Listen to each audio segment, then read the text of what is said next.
तुम्हें कितनी बार बताया है, मेरे तैयार होने से पहले मेरा नाश्ता तैयार हो जाना चाहिए।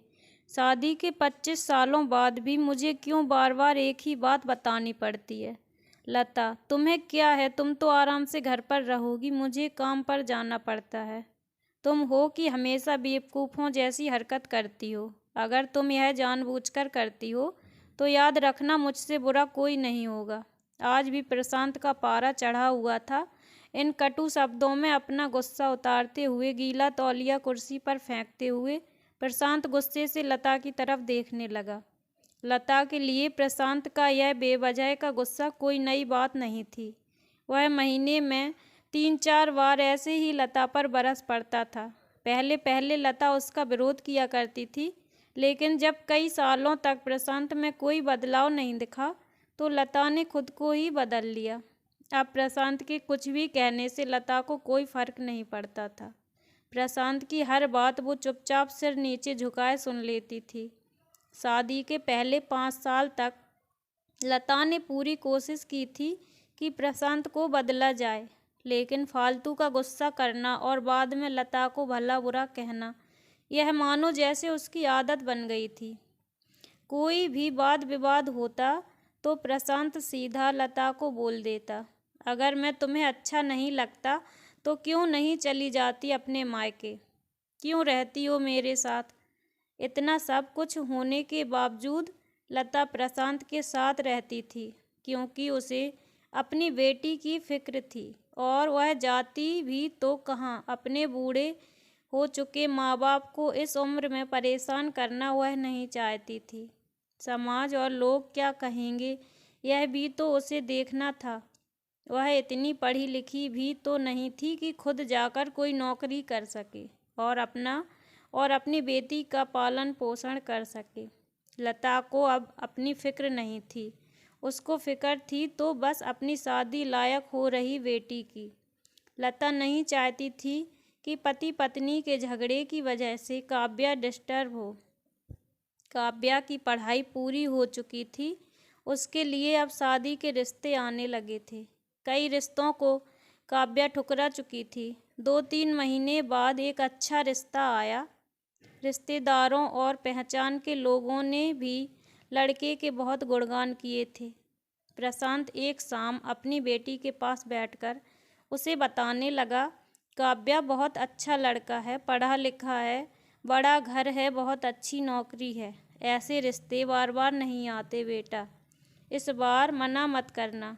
काव्या अपने पिता से ज़्यादा बात नहीं करती थी, शायद डरती थी या शायद नफरत करती थी, लेकिन आज वो पूरी हिम्मत इकट्ठा कर बोली, मुझे अभी शादी नहीं करनी है पापा, मैं नौकरी करना चाहती हूँ, खुद अपने पैरों पर खड़ी होना चाहती हूँ।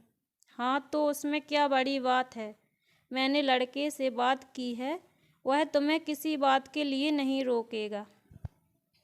तुम शादी के बाद भी नौकरी कर सकती हो, वह तुम्हें नौकरी के लिए परमिशन दे देगा।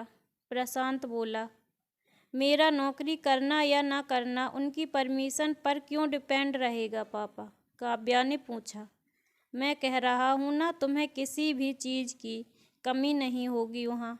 ऐसे रिश्ते बार बार नहीं आते, इसे ठुकरा मत, बहुत खुश रहोगी तुम वहाँ। प्रशांत बोला, पापा क्या मैं उतनी ही खुश रहूँगी जितनी मम्मी इस घर में खुश हैं। काव्या ने तंज कसते हुए कहा, आज तुम्हारी जबान कुछ ज़्यादा नहीं चल रही। प्रशांत गुस्से से आंखें बड़ी करते हुए बोला, पापा मुझे शादी ही नहीं करनी है, क्योंकि शादी के बाद अगर वह लड़का आपके जैसा निकला तो मैं क्या करूँगी। मुझे आपके जैसा जीवन साथी नहीं चाहिए जो बिना बात के मुझ पर हमेशा चिल्लाए। मुझे कुछ भी अपनी पसंद का लेना हो तो 10 बार सोचना पड़े, कहीं वह नाराज़ ना हो जाए। मेरी तबीयत कैसी भी हो उसे परवाह ना हो, रोटी थोड़ी सी मोटी बन जाए तो घर सर पर उठा ले, उसकी चेक बुक ना मिले तो भी मेरा ही दोष निकाले और हर छोटी मोटी बात पर मुझे मायके जाने के लिए कहे। काव्या ने अपना दिल खाली करते हुए पापा से सब कुछ कह दिया। प्रशांत का गुस्सा सातवें आसमान पर था, लेकिन उसके मुँह से एक भी शब्द नहीं फूट रहा था। वो काव्या की बातें सुन रहा था। काव्या उतना ही बोलकर चुप नहीं हुई। आज पहली बार वह अपने पापा के सामने इतना कुछ बोल रही थी। पापा, आपने माँ के साथ हमेशा गलत व्यवहार किया है। आप अपने ऑफिस का गुस्सा बिना सोचे समझे माँ पर उतार देते हैं। कभी इस बात की परवाह भी नहीं करते उन्हें कैसा लगता होगा।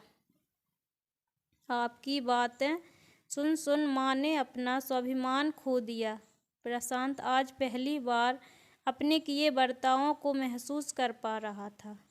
वो इतना ही बोल पाया, जो तुम्हारा मन है वो करो, मैं तो इतना बुरा हूँ ना। काव्या ने प्रशांत का हाथ पकड़ा और बोली, पापा मुझे सिर्फ एक सवाल का जवाब दें। क्या आप चाहेंगे कि मेरा पति आपके जैसा हो?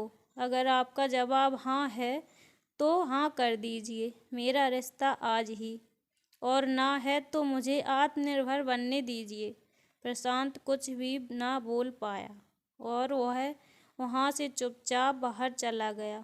आज उसे लता के सामने जाने में शर्म आ रही थी। चलते चलते उसकी आंखों से आंसू बह रहे थे। प्रशांत ने आज से अपने आप को बदलने का निश्चय किया। अगले दिन से लता ने अपने पति में काफ़ी बदलाव देखा। वह सोचने लगी कि जो हिम्मत काव्या ने दिखाई है, वह हिम्मत अगर मैं पहले ही दिखा देती तो शायद आज परिस्थिति कुछ और होती। अब काव्या पढ़ लिख कर अच्छी नौकरी करने लगी थी और 3 साल बाद उसके लिए एक अच्छा रिश्ता आया और उसकी विदाई पर प्रशांत बोला, बेटा तू हमेशा खुश रहेगी क्योंकि तेरा पति तेरे बाप जैसा नहीं है। प्रशांत की यह बात सुनकर लता और काव्या की आंखों से आंसू बहने लगे। दोस्तों, हमारे समाज में औरतों को भले ही देवी का दर्जा दिया जाता है, लेकिन वह स्वतंत्रता नहीं दी जाती जो उन्हें देनी चाहिए। उन्हें बचपन से ही बताया जाता है कि वह पराया धन है। स्कूल से आने में देर हो जाए तो पिटाई मिलती है। मोबाइल पर बातें करते हुए दिख जाएं या खिड़की से झांकते हुए दिख जाएं तो शक किया जाता है। माँ बाप का घर तुम्हारा नहीं है, पति का घर ही तुम्हारा घर है। जीवन भर यह बातें बता बता कर उन्हें ससुराल भेज दिया जाता है और एक दिन किसी छोटे मोटे झगड़े में ससुराल वालों से उन्हें सुनना पड़ता है कि इस घर को छोड़ दो और मायके चली जाओ। अब आप ही बताओ दोस्तों, ऐसी स्त्रियों का सच्चा घर कौन सा है? आखिरकार वह किस घर को अपना कहें? तो दोस्तों, आपको ये कहानी कैसी लगी? अगर आपको कहानी अच्छी लगी हो तो वीडियो को लाइक, कमेंट और शेयर ज़रूर करें।